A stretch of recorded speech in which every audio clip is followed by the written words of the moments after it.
Hello everyone, today I'll show you how to fix Epic Games error code MD-DL-0.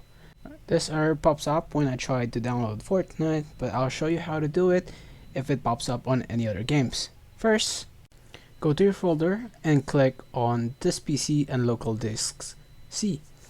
Next, go ahead and click on users. On the users folder, go ahead and find the Epic Games folder and go ahead and click on it. Once there, go ahead and click on the launcher folder. Here you will see two folders. Go ahead and click on the portal folder. After that, you will see config. Go ahead and click on it as well.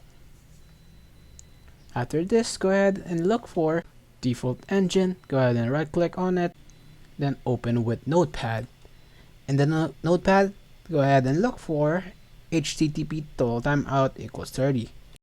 Once you go ahead and remove that slide or the row, go ahead and save and then exit. Once you go ahead and save and exit, go ahead and restart your PC and see if you can download the Fortnite or any other game that is currently on Epic Games. Hope this video helped you out. Have a wonderful day. Thank you so much for watching.